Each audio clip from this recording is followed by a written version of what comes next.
What's going on YouTube? It's Matty with FusaroFitness, and hopefully you can hear and see me okay. I want to do a video today talking about how to fix one area of the squat. A lot of people tell me that they have the problem with what's known as a valgus collapse, or when the knees collapse in. And we have some corrective exercises you could do to strengthen the hip abductors and the glutes in order to make it so that your knees track outward during the squat.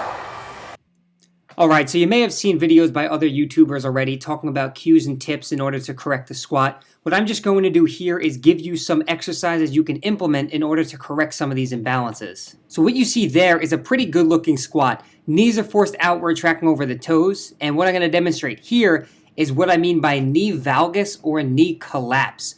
Notice on the concentric portion of the squat, my knees start caving in. This knee collapse or knee valgus can be the result of many different things. Most often insufficient hip strength or inadequate ankle dorsiflexion mobility. This video here is mainly going to focus on the hips and the glutes and different corrective exercises you can use, but check out Bryce Lewis's channel where he gives a lot of good mobility tips for the ankle. Alright, so first exercise we're going to demonstrate here is known as a goblet squat. It's typically done with a kettlebell, but a heavy medicine ball or a dumbbell held vertically will work as well. You want to keep the object you're using against your chest.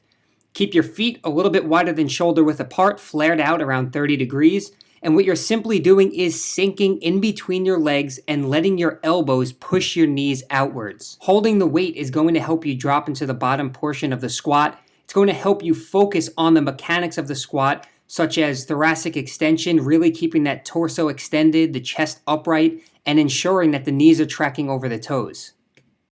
Alright, so next up we're demonstrating the side lying clam exercise. This is also known as a lying hip abduction, and that's also known as abduction. Abduction, think about it like you're being abducted and you're going away from your body, the opposite of adduction or adduction.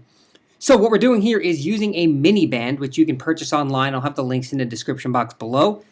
Posting one foot off of another and just performing hip abduction. So what we're doing is opening the knees by contracting your glutes. Now where you position the band is going to be preference. I like it slightly above the kneecap. Some people like it on the knee. Some people like it slightly below.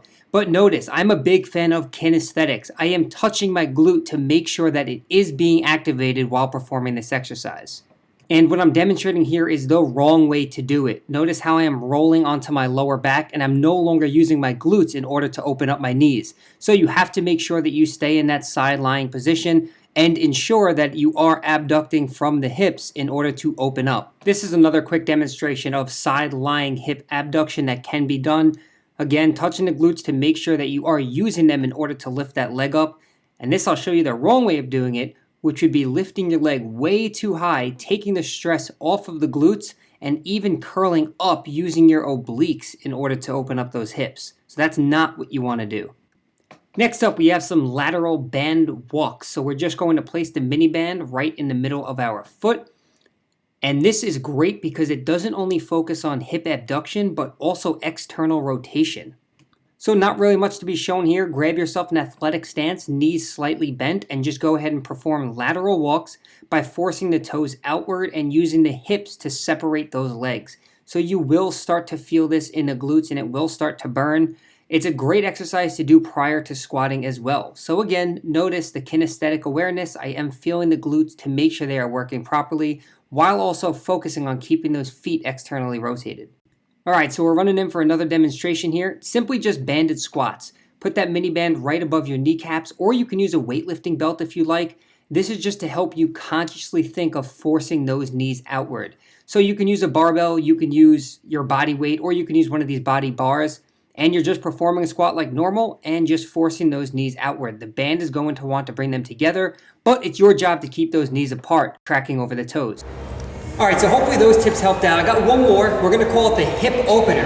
So you're going to get yourself one of these bands. If you don't have one of these bands, it's okay, but they do help. So you can check out a website like Elite FTS and go for the medium band. It's light gray in color. This one's actually really heavy with a lot of tension. That's not what you want, but it's all I have right now. So you're going to take the band and we're going to place it around the small of our lower back and simply hook each end on each knee. And from there, what we could do before squatting is camp out in this position. If you find it difficult to stay in this position, you can hold on to a pole or something in front of you. Hold that pole and force your knees out, really thinking about opening up the hips and driving the knees outward so they're over your toes. And then from there, we can go against the wall, same position with the band, get as close as you can to the wall. And we're just gonna keep our feet up on the wall, and again, elbows on the inside of our knees, driving the knees outward. Again, we're trying to stretch this whole area and really open up the hips before we start squatting. So that's going to conclude this video. Hopefully you got something useful out of it. If you did, if you enjoyed this video, please like it by clicking that thumbs up button. That's really helping this channel out big time, and I appreciate it as always. If you'd like to see more videos like this, other tips and workout advice, just leave a comment down below. I'd be more than happy to get some of those out for you. And I'll have links in the description box to some other great YouTube videos talking about the squat and the hips, as well as the websites on where you can purchase the bands. So that's about it. Until next time, I appreciate your support, and we'll see you in the next video.